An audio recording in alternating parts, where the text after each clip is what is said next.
Assalamualaikum warahmatullahi wabarakatuh. Perkenalkan, nama saya Yohana Maharani dengan NIM 20208-140. Kesan mengikuti acara Bridging Soft Skill kemarin adalah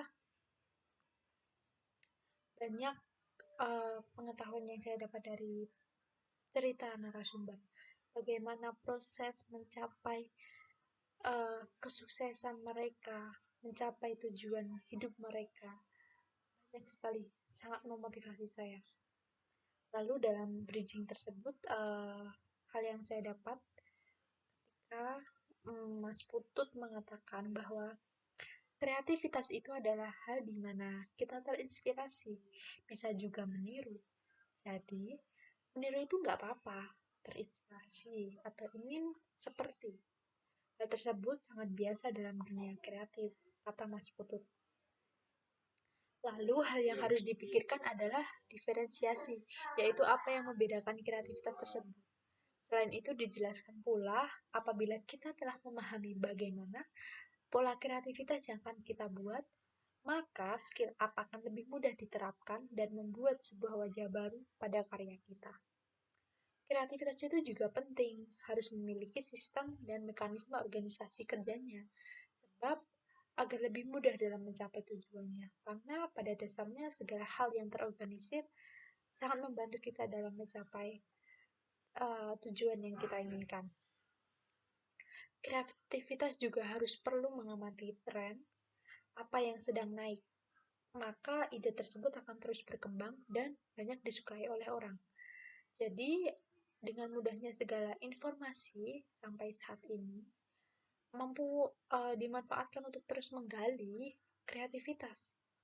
Sangat beruntung bagi kita atau bagi anak-anak sekarang, di mana memiliki kemudahan dalam mengakses pengetahuan, kemudahan dalam mengakses informasi yang sama, sehingga tidak ada alasan untuk kita tidak bisa mengembangkan kreativitas yang kita miliki, sebab saat ini wadah untuk mengembangkan kreativitas kita itu banyak, media pun juga banyak.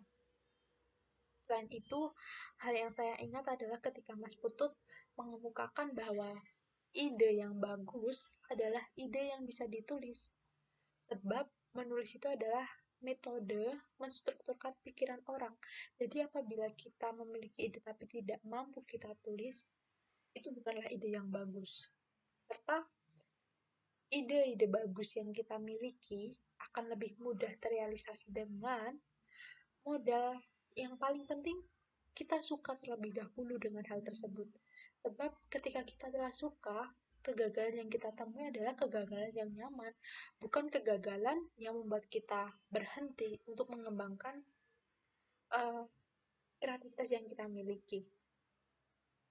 Agar ide kreativitas kita terus berkembang, kita harus memiliki ambisi, kompetisi, menyukai tantangan dari menjalankan ide tersebut. Menjaga kekonsistensian kreativitas, kita harus merasa butuh terlebih dahulu dan tanggung jawab. Sebab kreativitas itu harus kita usahakan karena kita membutuhkannya dan harus terus mencobanya. Lalu untuk bridging yang kedua dengan narasumber Mas Wahyu, pelajaran-pelajaran yang bisa saya ambil tentang kreativitas yaitu kita mampu mencari ide atau kreativitas dengan cara mengamati interaksi sesama manusia.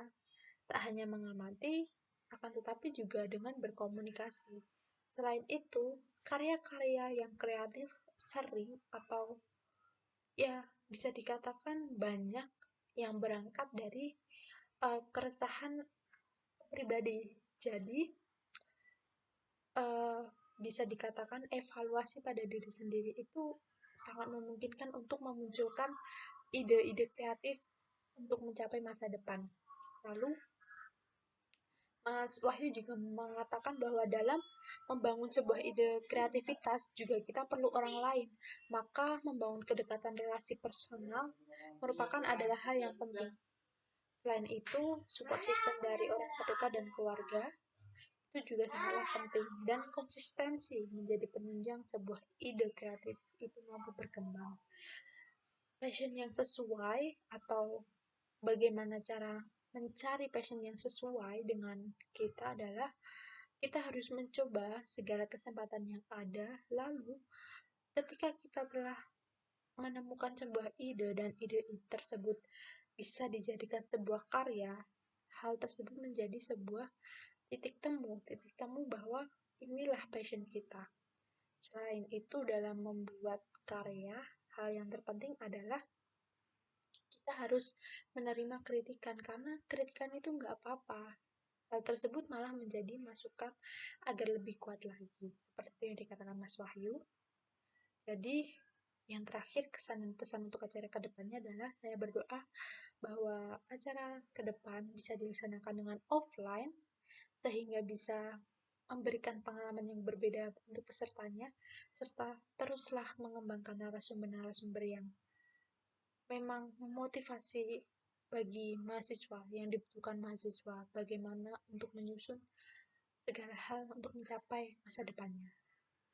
Mungkin cukup sekian dari saya. Mohon maaf apabila banyak kesalahan, banyak gangguan. Sekian dari saya. Wassalamualaikum warahmatullahi wabarakatuh.